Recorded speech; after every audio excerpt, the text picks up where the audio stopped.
घंटालाल recording studio Guraru Gaya.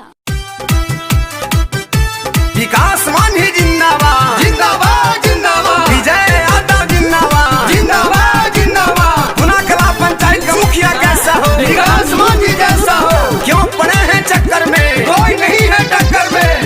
Mix by विकास भारती। चोरवन घूसा खोरवन के भा गई हागे दीदी, आगे विकास मांझी के मुखिया बा नहीं हागे चाची, आगे विजय यादव के लाजिया बा चाहिए दीदी, आगे पूना कलपन चैतवा से जी तैहागे चाची, आगे विजय यादव के लाजिया बा चाहिए दीदी।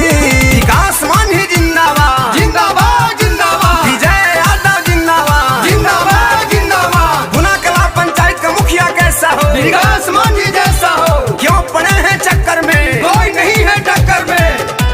विकास मांझी जिंदाबाद जिंदाबाद जिंदाबाद, विजय यादव जिंदाबाद जिंदाबाद जिंदाबाद।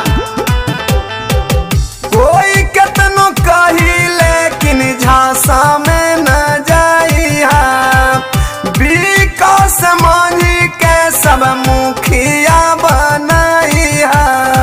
विजय यादव जिंदाबाद जिंदाबाद जिंदाबाद। कोई कितनो कही लेकिन झांसा में न जाइया, विजय यादव जी के लजिया बचाइया। गे पुना कलापन चैतवा से जीतैया गे दीदी, आगे विकास मांझी के मुखिया बा नहीं गे चाची, आगे पुना कलापन चैतवा से जीतैया गे चाची। विकास मांझी जिंदाबाद जिंदाबाद जिंदाबाद, विजय यादव जिंदाबाद जिंदाबाद जिंदाबाद। गुनाकला पंचायत का मुखिया कैसा हो, विकास मांझी जैसा हो। क्यों पड़े हैं चक्कर में, कोई नहीं है टक्कर में। विकास मांझी जिंदाबाद जिंदाबाद जिंदाबाद, विजय यादव जिंदाबाद जिंदाबाद जिंदाबाद। जो नहीं किया सोई करके दिखाएंगे, गली गली रोड नली स्कूल बनवाएंगे। विजय यादव जिंदाबाद जिंदाबाद जिंदाबाद। जो नहीं किया सोई करके दिखाएंगे, गली गली रोड नली स्कूल बनवाएंगे।